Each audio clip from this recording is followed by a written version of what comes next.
आज आंतर्जातिक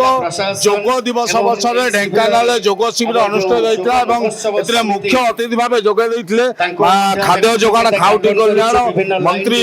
कृष्णचंद्र पात्र महोदय सहित आम सीधा सड़क आलोचना करवा आज सार आंतर्जातिक जोग दिवस और आज दिवस देखा सबुठ बड़ कथा हूँ प्रधानमंत्री नरेंद्र मोदी सहित प्राय 30,000 लोक आज कलकाता एकाठी होती ढेंकानाल आपण उपस्थित केमती देखु ये जोग महोत्सव ये सारा विश्व को मारिगला आउ यशस्वी प्रधानमंत्री नरेंद्र मोदी ये जो विद्या थिला गुप्त होइकि थिला किछि मुनि ऋषि याकू व्यवहार करुथिले ताकू पूरा विश्व को यदि प्रसार करछन्ते से होछन्ते यशस्वी प्रधानमंत्री नरेंद्र मोदी आज विश्वर 177 राष्ट्र याकू पालन करुछि आउ आमर प्रत्येक पंचायत रे प्रत्येक जिले रे प्रत्येक ब्लॉक रे आ प्रत्येक जगार ब्लॉक हेडक्वार्टर रे सबू जगार लोक माने जोग पालन करुछन्ति इतने वर्ष रे आमे ढेंकानाल मध्य हजार हजार संख्यार आ भाई भौणी माने आमे जोग कलु बहुत आराम लगुच जोग कले स्वास्थ्य ठीक रहिबो ये गोटे मेसेज जाऊ समस्ते जोग जदि आमे आपणेबा ताले स्वास्थ्य ठीक रहिबो आउ डाक्तरखाना को आमे बेसी जीवा नाही ये होची मेसेज स्वास्थ्य ठीक रहिले मन ठीक रहिबो मन ठीक रहिले आउ सबु जिंस ठीक रहिबो आजिकली जुगरे जिम एवं जोग या भीतर केते फरक रहउछ कोटा बेसी जिम आमे पाश्चात्य टाको आपण जे जोग होची हमर पुरातन सर्वपुरातन जोग मुनि ऋषि माने करुथिले जोग कले काम करिवार स्फूर्ति आसे गोटे मनर नुआ उत्साह आसे नुआ उद्दीपना आसे जोगरे आमे गोटे सुस्थ समाज गठन कर जोग निहाती भाव मुझे देखी आपन को मंच उपर जो मानक आप देखुं एम समस्ते जोग शिविर में योगदान करते निजे मत जोग शिविर जो आयोजन होता से उपस्थित थे आम सीधा सड़क कथा बर्तमान 2026 एआई जुगरे साधारणतः युवक मैंने जदि देखा जो मैंने देखा जो मैंने शरीर सुस्थ रखा चाहते से जिम उपर बेसी फोकस देउछन्ते जोग आ जिम ये दी भितर फरक कौन और कौटा बेसी आवश्यक शरीर में दीटा जाक आवश्यक बेसी डिफरेंस भी नहीं दीटा भितर दीटा जाक करिया कथा केते समय जोग आज कल बा प्रत्येक दिन केते समय करछु प्रत्येक दिन 30 to 40 मिनिट्स योगा रोची एंड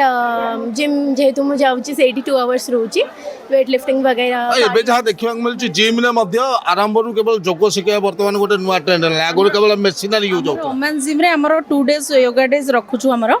आउ प्रॉपर योगा भी सिखाउछि सेठी निहाती भाबे आमे कथा बा आज जे मंच परिचालना करथले सीधा सड़क कथा बा शरीर सुस्थता पई जोगर केते आवश्यक वर्तमान जुगरे कारण जिम जुग वर्तमान देखंतु जिम रे आपण केवल शारीरिक विकास करि परिबे किंतु जोग एमिति गोटे जिंस जोथरे आपनकर मानसिक आध्यात्मिक एवं शारीरिक विकास होबा सहित आपनकर चेतना स्तर रे मध्य एक विकास होबो जहाँ आजिका तारीख रे जेते स्ट्रेस ट्रेंड लाइफ अछि सेथुर आपण रिलीफ पाई परिबे वास्तविक जदि कहिबा जोग होउछि आपनकर श्वास शरीर एवं मन को नेकी एकत्रित करबाटा को जोग कहते संतुलित खाद्य भी पाई पारे जोग द्वारा तेणु निश्चित भाव आजिका जुगर एटा बहुत 100% जरूरी है बर्तमान जो देखा जोग छाड़ी साधारणतः युवपीढ़ी बर्तमान आधुनिक पाश्चात्य मेसिनरी यूज जिम व्यवस्था कले तो जिम आवश्यक अच्छी जोग भली ना जिम केवल किसी समय जिम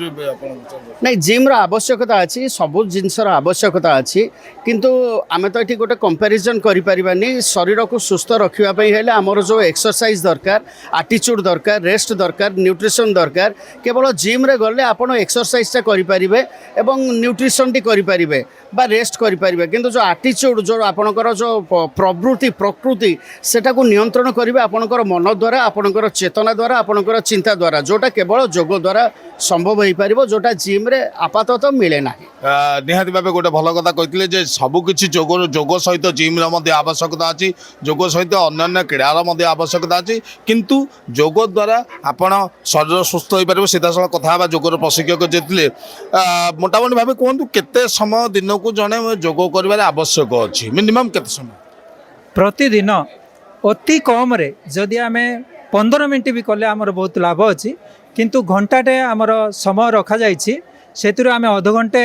आसन एवं अधघंटे प्राणायाम यही करवा कथा एवं जोग एमती आमको निहाती दरकार जेमिति प्रतिदिन आमे खाद्य खाउचंती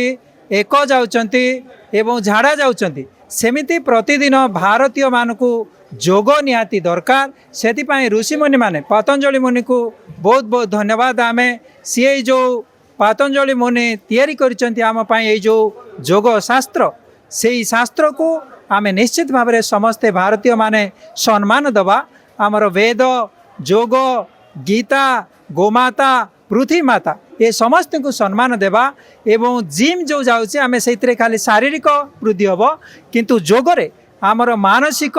एवं शारीरिक समस्त भाव में निरोग रहा जोग द्वारा आपणकर मानसिक संतुलन रहा शारीरिक विकास और शरीर सुस्थ रहा तेणु प्रत्येक दिन समस्ते 1 घंटार जोगर आवश्यक अच्छी एवं समस्ते सुस्थ शरीर सुस्थ परिवेश जोग करने निहाती आवश्यक। Dhenkanal Laxmikant Sahu focus plus.